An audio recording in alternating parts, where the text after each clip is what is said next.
Pessoal, videoaula 7, parte 1. Na videoaula 7, a gente vai tratar da correção parcial do fator de potência. Na videoaula anterior, na videoaula 6, a gente tratou da correção integral do fator de potência. Na correção integral, nós vimos que o objetivo era eliminar a potência reativa trocada com a fonte em regime permanente. Para isso, a gente teria que igualar as potências reativas duais do indutor e do capacitor, que nada mais é do que promover a ressonância. Na correção parcial, nós não vamos chegar tanto.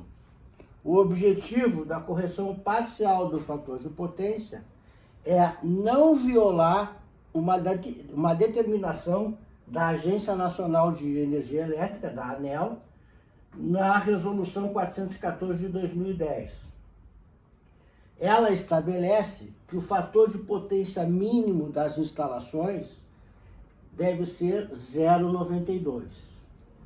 Para fatores de potência verificados abaixo de 0,92, na conta mensal de energia elétrica, o consumidor recebe uma multa. Consumidor este que ainda não trata-se de nós, réis consumidores residenciais. Não, a partir de um determinado porte de consumidores. Né? Atualmente ainda consumidores comerciais, industriais. Né? Por que não os consumidores residenciais ainda não são penalizados pelo baixo fator de potência? Porque até então seria inviável técnica e economicamente que as concessionárias de energia elétrica monitorassem o fator de potência dos consumidores residenciais. Para que isso fosse monitorado, o que a concessionária deveria fazer? Ela deveria, além do medidor de energia elétrica ativa, do quilowatt-hora, potência ativa vezes tempo, né? Deveria instalar um segundo medidor de kVA reativo hora. Ou seja, ia medir P vezes T, kWh, ia medir Q vezes T, kVA reativo hora. No final do mês, o que a concessionária faz? Ela utiliza aquela relação da tangente. Ela pega o valor do kVA reativo hora, Q vezes T, e divide pelo quilowatt-hora, P vezes T. Aí tem a tangente do ângulo. Se esse ângulo for um ângulo acima do ângulo máximo, o consumidor é penalizado com uma multa. Ao final da videoaula 7, a gente vai conversar sobre a necessidade que existe da gente corrigir o fator de potência. Quais são as vantagens para a concessionária, para o consumidor, para todos, tá? Vamos deixar para a gente conversar a respeito dessa necessidade, dessas vantagens e até das possibilidades de correção que existem, né? Para o final dessa videoaula, porque daí a gente já vai ter feito um exemplo numérico e aí com números fica melhor até da gente avaliar e ter a sensibilidade com relação aí às vantagens, ok? Bem, então, a nossa Agência Nacional de Energia Elétrica estabelece na Resolução 414 um fator de potência mínimo de 0,92. Lembrando, o fator de potência, por definição, é o quanto da potência total entregue pela fonte, a potência aparente, é útil. A potência média ativa útil ou real, dividido pela aparente, pela total, dá o fator de potência. Que, uma vez que a gente observa um triângulo de potência, a gente vê que a potência média ativa útil ou real é o cateto adjacente do ângulo φ. E a potência aparente ou total S é a hipotenusa. Cateto adjacente por hipotenusa dá aquela relação cosseno do ângulo, tá certo? Então, observem que aqui existe uma relação inversa entre o ângulo e o seu cosseno. Quanto maior for o ângulo, menor é o seu cosseno. Quanto maior for a abertura angular, né, a projeção no eixo dos cossenos, que é o eixo horizontal, vai diminuindo. Então vejam, o ângulo máximo admitido pela Agência Nacional de Energia Elétrica, ele é calculado a partir do fator de potência mínimo, ok? A relação é inversa. E como é que a gente faz isso?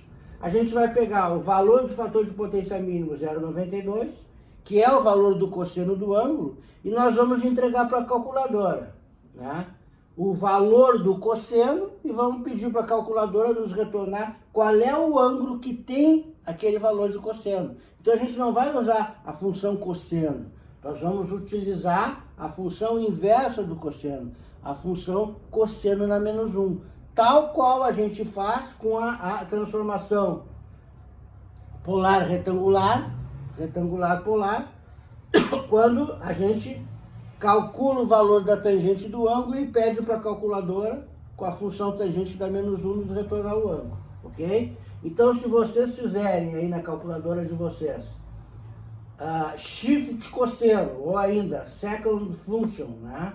Aquela tecla de segunda função, cosseno na menos 1, de 0,92, vocês vão achar esse ângulo de 23,07 graus. Ou seja, a máxima abertura angular é 23,07 graus.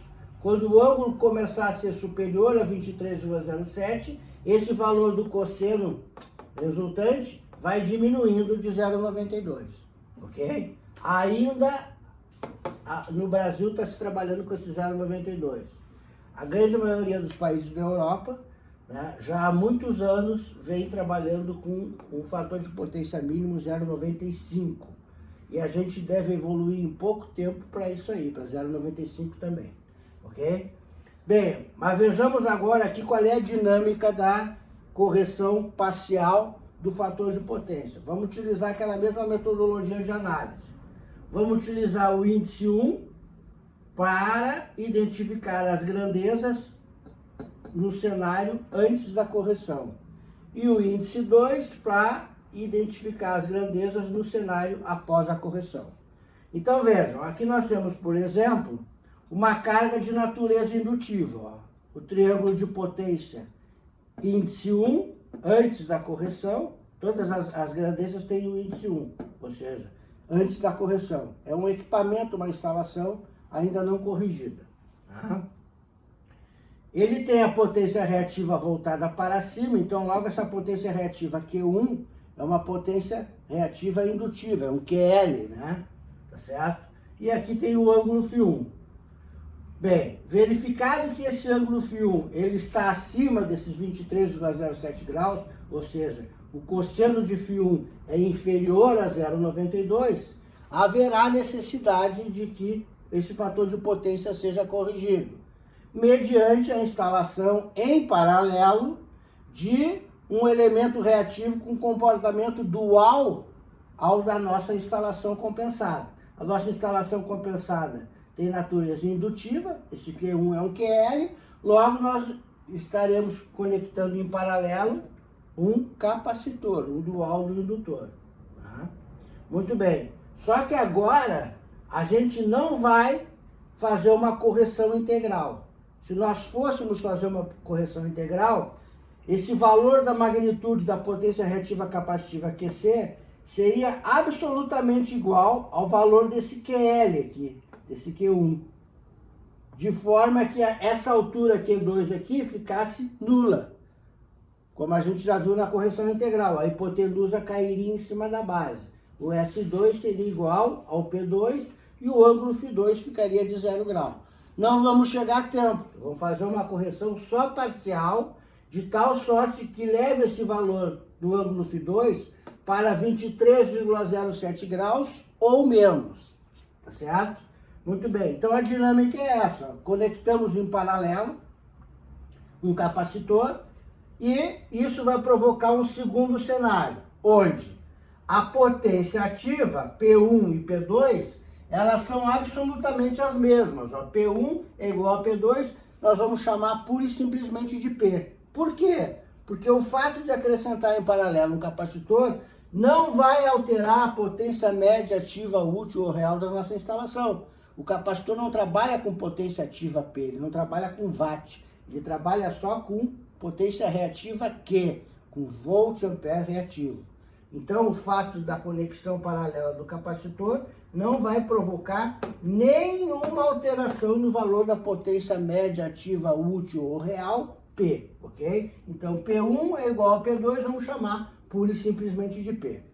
Agora, observem aqui essa equação, o que a gente está fazendo.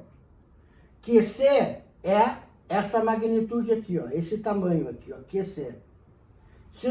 Ele está apontando para baixo, ele é menos J ou menos 90 graus, ele é negativo. Se nós observarmos aqui o triângulo antes da correção e após a correção, e se nós fizermos o Q2, o Q final, que é pequeno, menos o Q1, o Q inicial, que é grande, sempre vai dar um resultado negativo, não é verdade? Porque a gente vai estar fazendo o menor menos o maior. Então, o resultado vai ter sempre um sinal de menos aqui. Sempre vai dar aqui QC igual a menos alguma coisa VAR. Isso vai nos facilitar a vida, né? Porque mesmo que a gente esteja distraído, a gente não vai esquecer que o QC tem sinal negativo. Se a gente fizesse o inverso, Q1 menos Q2, ia ficar um sinal positivo. E nós teríamos a responsabilidade de atribuir o sinal negativo, porque é o sinal convencional da potência reativa capacitiva QC. Menos J, menos 90 graus ou menos VAR, tá certo? Então vejam que essa equação aqui, a gente facilmente percebe por inspeção visual. O QC negativo vai ser resultante da subtração do final pequeno pelo inicial grande.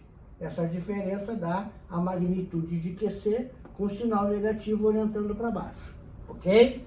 Agora percebam o seguinte, tanto para o triângulo do cenário 1 quanto o cenário 2, valem aquelas relações trigonométricas do triângulo retângulo que nós aprendemos, né? Tem o teorema de Pitágoras e tem as três funções trigonométricas, seno, cosseno e tangente. A função tangente, o que a gente aprendeu? A tangente do ângulo é o cateto oposto dividido pelo cateto adjacente. Então, nesse triângulo, a tangente do ângulo φ1 é o cateto oposto Q1 dividido pelo cateto adjacente P1, que a gente vai chamar pura e simplesmente de P, porque ele não muda de um cenário para o outro, ok? Muito bem. Se a gente isolar aqui o valor do Q1, o P que está dividindo passa para o outro lado da igualdade multiplicando e nós ficamos com Q1 igual a P vezes tangente de φ1. O mesmo a gente vai fazer aqui no triângulo de potências do cenário 2, após a correção. O cateto oposto Q2 dividido pelo cateto adjacente P vai dar a tangente do ângulo φ2. Se nós isolarmos somente Q2, o P que está dividindo passa para o outro lado da igualdade multiplicando. E vai restar aqui Q2 é igual a P, que multiplica a tangente de φ2. Agora, o que a gente vai fazer? Nós vamos pegar o valor de Q1 estabelecido aqui no primeiro cenário e o valor de Q2 estabelecido aqui no segundo cenário e vamos substituir nessa equação aqui que surgiu da nossa observação, da nossa inspeção visual do cenário de transformação, ok? Então, vejam, substituindo Q2 por P vezes tangente de φ2, aqui P vezes tangente de φ2, e substituindo Q1 por P vezes tangente de φ1, P vezes tangente de φ1, vai restar P vezes tangente de φ2 menos P vezes tangente de φ1. Como esse valor de P2 e P1 é o mesmo, a gente chamou pura e simplesmente de P, né? Sendo o mesmo valor, pela propriedade, pela aquela questão matemática das propriedades associativa e distributiva, a gente pode pôr em evidência o valor de P. Tá? Então, botamos em evidência o valor de P, aí fizemos P vezes tangente de φ2 dividido por P, dá tangente de φ2. Menos P vezes tangente de φ1 dividido por P, dá menos tangente de φ1. E a gente chega nesta equação aqui, que é o primeiro passo para o dimensionamento do capacitor de correção parcial do nosso fator de potência. A gente vai indicar aqui qual é o ângulo que a gente deseja chegar, 23,07 graus ou um valor inferior, tá certo? E vamos obter aqui, como resultado, a potência reativa capacitiva do capacitor necessária. A partir desse primeiro passo aqui, o restante do dimensionamento segue o mesmo procedimento da compensação integral, ou seja, de poste de QC, a gente vai calcular o valor da reatância XC, de poste da reatância XC, nós vamos calcular o valor da nossa reatância capacitiva C. Ok, pessoal? Então, agora a partir da parte 2, então, a gente vai dar aqui um exercício exemplo de correção parcial do fator de potência, ok?